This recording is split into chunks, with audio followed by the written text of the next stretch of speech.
It's Beer O'Clock on Real Ale Craft Beer.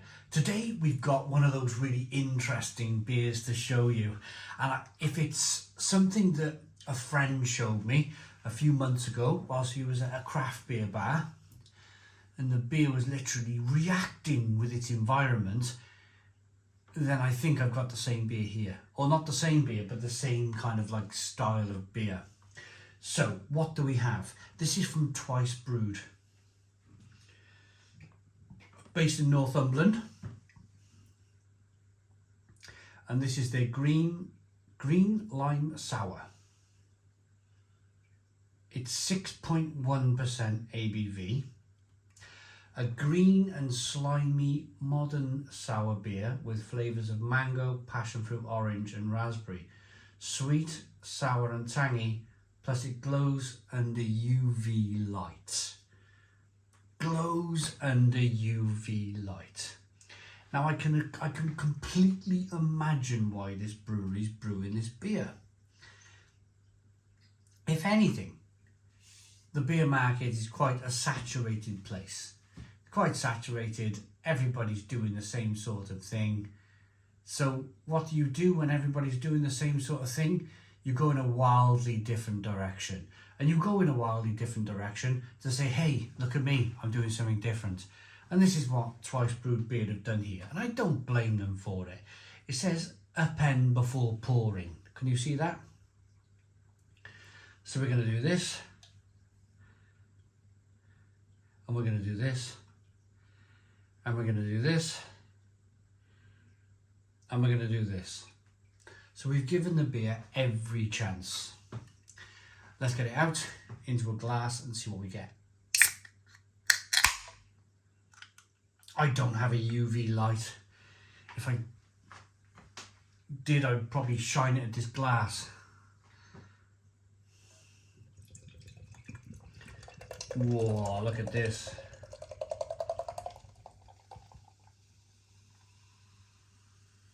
Whoa, my goodness me. UV reactive.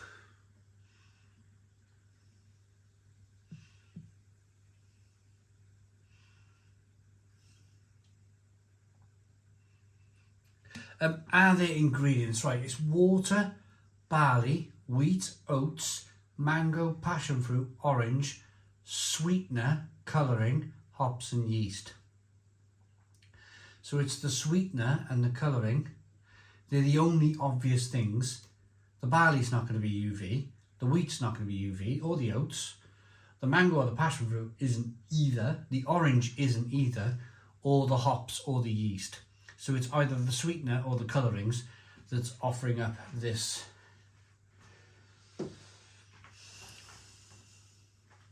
UV light thing. Probably the colourings, isn't it, really? One finger, slightly greeny coloured head on it, good levels of carbonation. Halloween is coming, so I imagine this is going to be a really popular beer for the month of October. Definitely looks green. What are my thoughts on it? What are my thoughts on it? Well, I'll have a few sips, see how we get on. Let's get the aroma. It smells really good, actually. Passion fruit, mango, orange. You get a lot of that orange coming through.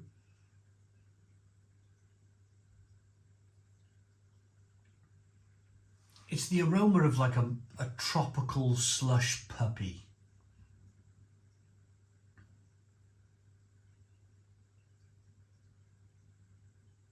Do I like tropical slush puppy? Well, I've not had one for years.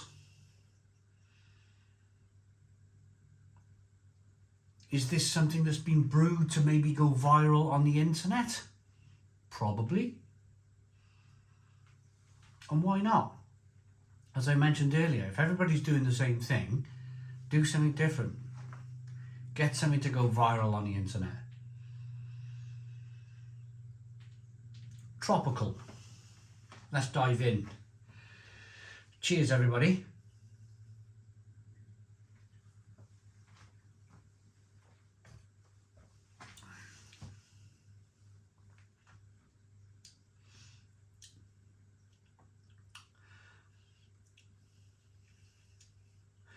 that is dangerously drinkable. It's okay, so they call it modern sour beer. Modern sour beer for me is not sour beer. It's not sour beer. It's there's a brewery in Edinburgh in Scotland who brew modern sour beer, and I find their beers kind of, well, they've invented this new style basically. They call it modern sour beer, where in fact what it should be called is, I don't know, like smoothies. They make alcoholic smoothies. They don't really make beer.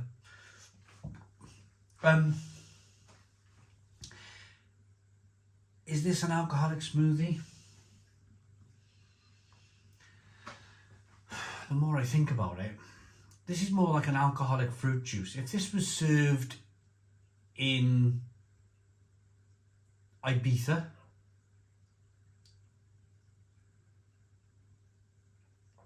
if this was served to me at 11 o'clock in the night in Ibiza,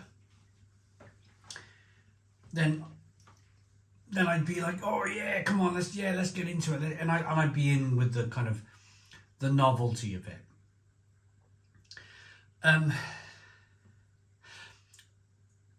The problem is with me, I'm 45 years of age now.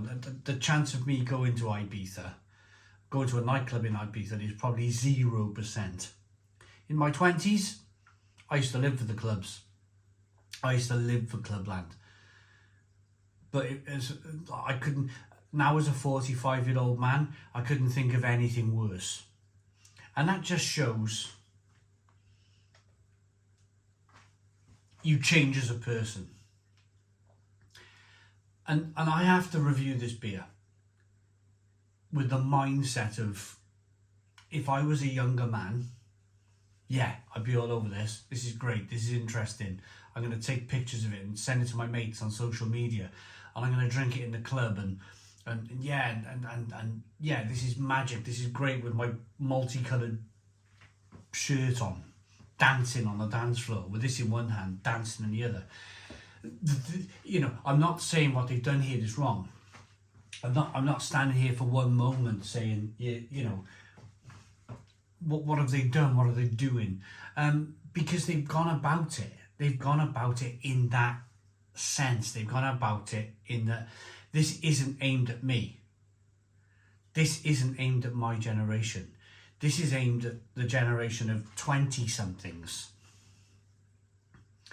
So if you're a 20-something, you might love this. But for me, it's interesting. It's an interesting beer.